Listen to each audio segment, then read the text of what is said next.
नमस्कार साथियों। Math competition class 19 sir की क्लास में आपका बहुत बहुत स्वागत है।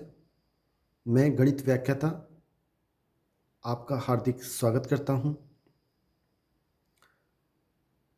आज हमारा विषय ये है कि गणित की तैयारी कैसे करें, कि हमारा क्या क्या स्टेप लें कि हमारा सिलेक्शन 100% निश्चित हो जाए। आज के बिंदु इस प्रकार रहेंगे। सबसे पहला बिंदु हम इस पे चर्चा करेंगे कि यदि आप पहली बार तैयारी कर रहे हैं तो आपके पास क्या समस्या आएंगी और क्या करना चाहिए आपको। दूसरा बिंदु दूसरा बिंदु हमारा इस प्रकार है कि तैयारी कैसे स्टार्ट करें, कहाँ से स्टार्ट करें। अगला बिंदु क्या रहेगा चर्चा का? अगला पॉइंट रहेगा सिलेक्शन निश्चित कैसे हो सकता है, क्या करना चाहिए कि हम एग्ज़ाम देते ही ये समझ जाएं कि हमारा सिलेक्शन 100% निश्चित है। नेक्स्ट पॉइंट क्या रहेगा बच्चों चर्चा का? नोट्स कैसे बनाएं, बिना कोचिंग मैंने कैसे बनाए थे, सभी इस पे हम चर्चा करेंगे। अगला पॉइंट क्या रहेगा साथियों? सबसे लास्ट पॉइंट, लास्ट टाइम पर क्या पढ़ें कि हमारा सिलेक्शन 100% निश्चित हो जाए, और यही हमारा सबसे महत्वपूर्ण बिंदु रहेगा। हम पहले पॉइंट से स्टार्ट करते हैं साथियों। पहला पॉइंट कि यदि आप पहली बार तैयारी कर रहे हैं तो समस्या क्या आएगी और क्या करना चाहिए, आप ध्यान से सुने साथियों। ये बहुत ही महत्वपूर्ण और पहला पॉइंट है। सबसे पहले मैं मेरे बारे में बता दूं आपको कि मैं जब मेरा पहली बार 2011 सेकंड ग्रेड में हुआ था, 70वीं रैंक भी आई थी और केवल मैथ्स के दम पे आई थी। उस समय मैं 11वीं से लेकर और बीएससी तक के कंप्लीट बैच पढ़ाता था। मैं क्यों बता रहा हूँ आपको, ध्यान से सुने। यही समस्या आती है कि कोई स्टूडेंट, इसलिए मुझे दिक्कत नहीं आई क्योंकि मैं 11वीं से लेकर बीएससी तक जब सारी किताबें पढ़ता था तो मुझे दिक्कत नहीं आई। अब आपको दिक्कत क्या आएगी और क्या करना चाहिए, आप ध्यान से सुने। या तो कोई स्टूडेंट पहली बार तैयारी की सोच रहा है या तैयारी कर रहा है जिसने आज तक न तो कहीं पढ़ाया है, क्योंकि मैथ्स के स्टूडेंट हैं, कहीं ना कहीं पढ़ाते हैं, एमएससी करते ही 11वीं 12वीं को पढ़ाते हैं या कॉलेज के बैच पढ़ाते हैं, स्टार्ट कर देते हैं। मैंने भी स्टार्ट कर दिया था और मैंने तो बीएससी जिस दिन की थी उसके अगले दिन बीएससी कॉलेज में और बैच पढ़ाना स्टार्ट कर दिया था। तो निश्चित है मैथ्स के स्टूडेंट कभी घर नहीं रुकते, वो कहीं ना कहीं पढ़ाते हैं। किसी के पास विशेष फैसिलिटी हो, परिवार की अच्छी सुविधा हो तो बात अलग है। अब 3 तरह के स्टूडेंट हैं। पहला, वो स्टूडेंट जिसने कहीं पढ़ाया ही नहीं है, अभी केवल पढ़ाई की है, एमएससी की है, तो उसके लिए बहुत सब कुछ नया है। उसके लिए सबसे बड़ी समस्या उसे ये लगती है कि मैं कहाँ से स्टार्ट करूँ। वो जब देखता है उसके दिमाग में केवल यही आता है कि मेरा सिलेक्शन तो नहीं हो सकता, क्योंकि 11वीं की किताबें हैं, 12वीं की किताब है, बीएससी फर्स्ट ईयर है, सेकंड ईयर है, थर्ड ईयर है, इतना सिलेबस एक साथ मैं कैसे कर सकता हूँ। और जब वो कोई पुराना पेपर देखता है तो वो देखता है मुझे तो 5 क्वेश्चन आते हैं, 7 आते हैं, 10 आते हैं, क्योंकि उसने तैयारी कभी की ही नहीं। उसे क्या करना चाहिए अभी बताएंगे, चर्चा करेंगे। दूसरे तरह के स्टूडेंट वो हैं जिन्होंने 11वीं और 12वीं पढ़ा रहे हैं, 9वीं 10वीं पढ़ा चुके हैं, 9वीं 10वीं का ज्ञान है और हो जाता है, और 11वीं 12वीं की किताबें वो कहीं कोचिंग में या स्कूल में पढ़ा रहे हैं, तो उनके पास थोड़ा सा कॉन्फिडेंस होता है। लेकिन उनको समस्या यहाँ आती है कि उनके दिमाग में रहता है यार मैं कॉलेज के किताबें तो मैं जानता ही नहीं, अलजेब्रा के बारे में भूल चुका हूँ, कॉम्प्लेक्स मुझे बिल्कुल नहीं आती, एलपीपी बिल्कुल भूल चुका हूँ। और वो जब भी किताबों को उठाता है उसका सर दर्द चालू हो जाता है। उसे ये नहीं पता कि मैं कहाँ से स्टार्ट करूँ, उसमें क्या पढूँ। क्या पढ़ना है, क्योंकि वो सब कुछ भूल चुका है। उसकी समस्या ठीक है, अब क्या करना है वो अभी चर्चा करेंगे। और तीसरे तरह के स्टूडेंट ऐसे भी हैं कि जो एमएससी की और कॉलेज बीएससी किसी कॉलेज में उन्होंने ज्वाइन कर लिया, प्राइवेट कॉलेज में बीएससी के बैच पढ़ाने लग गए। अब उनको समस्या क्या आती है, 11वीं और 12वीं की किताबें उनको थोड़ी कम आती हैं। तो निश्चित है कि कॉलेज की बीएससी की किताबें आप जानते हो और 11वीं 12वीं की किताबों में थोड़ा सिलेबस डिफरेंस तो है। ये बिल्कुल अलग टॉपिक हैं, ये बिल्कुल अलग टॉपिक हैं। अब उस तीसरे स्टूडेंट को समस्या यहाँ आती है, ये 3 तरह की समस्याएं हैं, 3 तरह के स्टूडेंट हैं। पहले वो बच्चे जिन्होंने अभी फ्रेश एमएससी की है, फ्रेश पहली बार तैयारी स्टार्ट कर रहे हैं, उनको ऐसा डर लगता है, ऐसा लगता है कि मैं कहाँ से स्टार्ट करूँ, इतना बड़ा सिलेबस, मेरा सिलेक्शन हो ही नहीं सकता। दूसरे जिन्होंने 11वीं और 12वीं की क्लास से ले रहे हैं, लेकिन उनके दिमाग में ये आता है मैं कॉलेज की किताबें कवर नहीं कर पाऊंगा, मेरा सिलेक्शन नहीं हो पाएगा। और तीसरा वे जो कॉलेज के बैच ले रहे हैं लेकिन 11वीं 12वीं से उन्हें दूरी बनी हुई है। अब ये 3 तरह के स्टूडेंट हैं, ये समस्याएं हैं। अब उन्हें क्या करना चाहिए? देखो, आपको बता दें, कोई भी स्टूडेंट हैं, आप सबसे पहले तो बिल्कुल कोई भी चीज़ से घबराएं ना। मतलब कि हमें ये दिमाग में होता है कि हम, जैसे ये स्टूडेंट है, अरे इतना बड़ा कोर्स एक दिन में, आपको एक दिन में या एक सप्ताह में या एक महीने में कोई भी चीज़ कवर नहीं हो सकती। इस चीज़ को अपने दिमाग में डाल लें। मैं फिर कह देता हूँ, एक वीक या एक महीना या 2 महीने में कोई भी चीज़ें कवर नहीं होंगी, चाहे ये स्टूडेंट हो, चाहे ये स्टूडेंट हो, चाहे ये स्टूडेंट हो। कवर कैसे होंगी कि हमें डेली पढ़ना पड़ेगा, डेली कुछ ना कुछ टॉपिक पढ़ने पड़ेंगे। और धीरे धीरे जब हम टॉपिक पढ़ते हैं, धीरे धीरे 1 टॉपिक, 2 टॉपिक, 3 टॉपिक, रोज़ एक एक टॉपिक पढ़ते हैं, तो वो टॉपिक महीने भर में हमारे पास बहुत इकट्ठे हो जाते हैं। और मैं कहता हूँ आप आज से पढ़ना स्टार्ट करें, मेरी गारंटी है 3 महीने बाद या 2 महीने बाद आपको समझ में आएगा, निश्चित आएगा।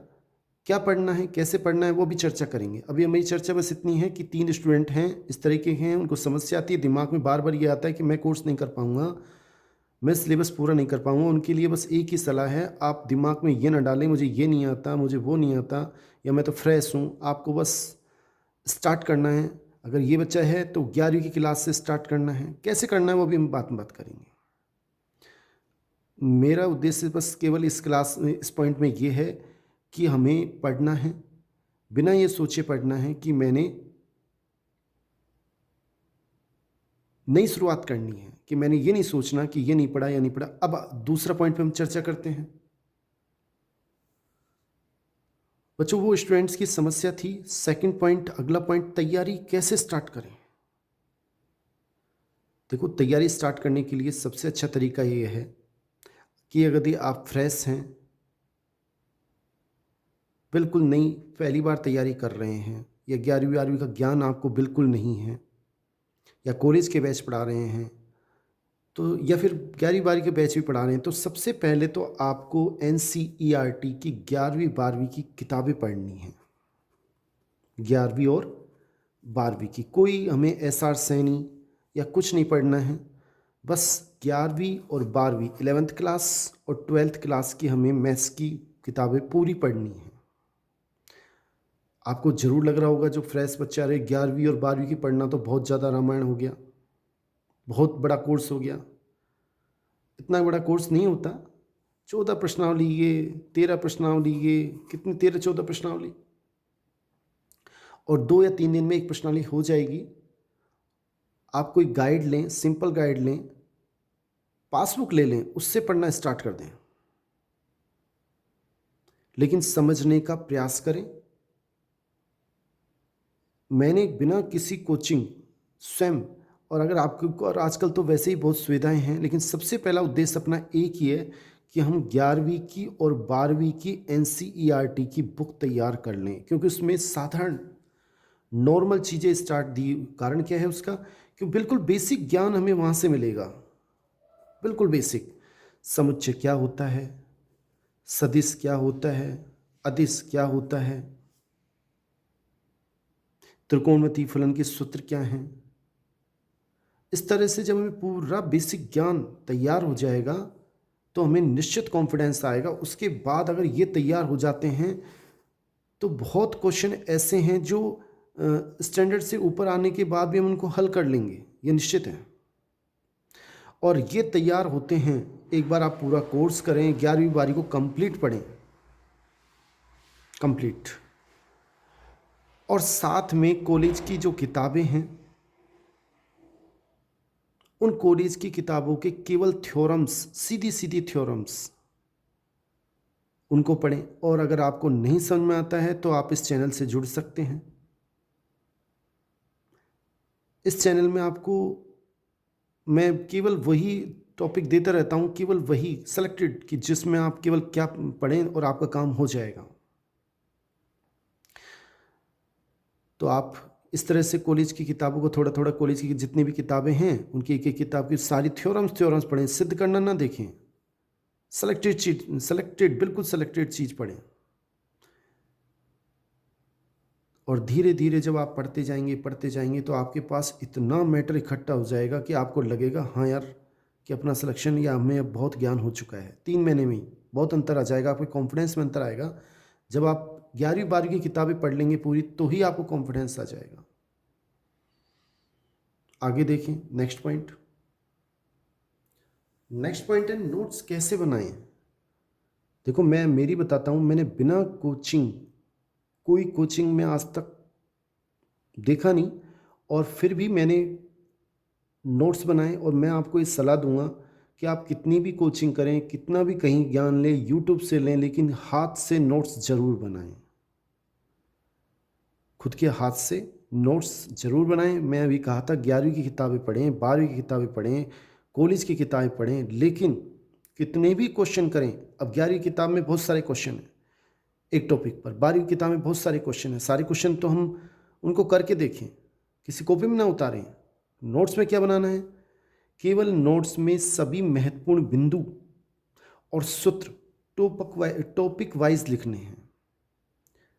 यानी कि एक टॉपिक पर बस 2 या 3 पन्ने हमको लिखने हैं, उसमें केवल सटीक जो महत्वपूर्ण बिंदु हो, जो हम याद रखना है, और सूत्र जो हमें हर सवाल में काम आ रहे हैं, या महत्वपूर्ण बिंदु, बस वो लिखें। मेरे पास, मैंने खुद ने हर टॉपिक पर, कोई भी टॉपिक लो उस पर मैंने लिखा है, आप देखें। स्टूडेंट्स देखें आप कि जैसे मैंने खुद ने अनंत स्पर्शी पे लिखा था, बस इतना सा, ये अनंत स्पर्शी के बारे में। चाहे किसी भी टॉपिक के बारे में देखें आप, बस 3 पन्ने, इसमें सटीक कि एक्स अक्ष के समांतर, वाई अक्ष के समांतर, इससे क्या फ़ायदा होगा अभी बताते हैं आपको। कोई भी टॉपिक, अब इस पर पूरा सीधा क्वेश्चन पूछा गया था, ये उच्चिष्ट और निम्निष्ट, सेकंड ग्रेड 2013 में सीधा सीधा पूछा गया। केवल सटीक हमको लिखना है और कुछ नहीं करना है, 2 बस 1 पन्ने। और ये देखो 2022 में क्वेश्चन आया था सेम, इसमें बस क्या किया था, फर्स्ट ग्रेड में a क्यूब के स्थान पे, a के स्थान पे 1 ले लिया, और हमसे इसका महत्तम मान पूछा बिंदु 1 पर, तो निम्नतम मान पूछा तो क्या था 3। तो इस तरह से आप कोई भी बिंदु, कोई भी टॉपिक, बस उस पर ये देखो मध्यमान प्रमेय, केवल 1 पन्ना। श्रेणी का अभिसरण प्रश्नावली चाहिए, हमारी किताब में बहुत बड़ी है, लेकिन 5-6 पन्ने लिखिए और यहाँ पे ख़त्म। इस तरह से आपको हर टॉपिक पे केवल 2 से 3 पन्ने लिखने हैं। अगर 12वीं क्लास की भी बात करें तो आप 12वीं क्लास में भी देख सकते हैं, ये समुच्चय और संबंध है। इसमें केवल हमने 2 पन्ने लिखे और खेल खत्म, बस महत्वपूर्ण बिंदु। ऐसे ही फलन के बारे में ये सीधा सीधा पूछा जाता है कि इनके आवर्तकाल क्या हैं, बिल्कुल बस 2 पन्ने लिखे। सीमा के बारे में, ऐसे साथियों हर हर टॉपिक के बारे में केवल 2 से 3 पन्ने लिखें और महत्वपूर्ण बिंदु लिखें और सूत्र लिखें टॉपिक वाइज, जो हमें लास्ट में पढ़ने हैं, अंतिम समय में पढ़ने हैं। क्योंकि जब एग्ज़ाम से 10 दिन पहले हम कोई फालतू चीज़ें ना करें, नई चीज़ सीखने का प्रयास ना करें, केवल हमारे पास नोट्स इतने तैयार हो जाते हैं कि हमें 10 दिन पहले उन नोट्सों को बार बार फेरना है, 3 से 4, 5 से 6 बार फेरना है कि वो टॉपिक, ये पॉइंट हमारे दिमाग में रट जाएं। उससे क्या होगा बच्चों? उससे ये होगा कि जब आप पेपर देंगे ना, तो जब पेपर देंगे और उसे देखेंगे तो उनमें से 30 से 40 क्वेश्चन 101% आपके लिखे नोट्स में से एज इट इज मिल जाएंगे। और 30 से 40% जब आप केवल टिक लगा के गोला भर देंगे तो आपको उसमें इतना कॉन्फिडेंस आ जाता है कि आप जो क्वेश्चन कठिन लग रहा है उस समय वो भी आपको आसान लग के आसानी से उसे आप हल कर देंगे और आपका सिलेक्शन निश्चित हो जाएगा। ये मैंने खुद ने मेरे ऊपर आजमा के देखा है, आप भी चेक करके देख लें। इस पॉइंट पे मैंने चर्चा कर ली है कि लास्ट टाइम पे बस आपको क्या करना है, जब मेरे पास 2 कॉलेज के रजिस्टर छोटे छोटे थे, नहीं तो एक ही रजिस्टर बनेगा, उस रजिस्टर में कंप्लीट पॉइंट लिख दें।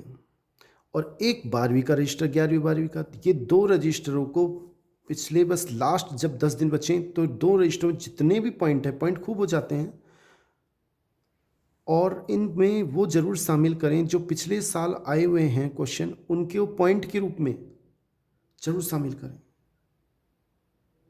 क्योंकि 10, 20 से 30 क्वेश्चन निश्चित रिपीट होते हैं और ऐसा करोगे तो आपका सिलेक्शन 100% निश्चित है। और अगर आपको फिर भी समस्या है तो आप इस चैनल को सब्सक्राइब कर लें। मैं आपको पॉइंट वाइज, टॉपिक वाइज हर चीज़ कराता रहता हूँ, आप देखें। बहुत बहुत धन्यवाद साथियों। चैनल को सब्सक्राइब करें, लाइक करें, शेयर करें। थैंक्स।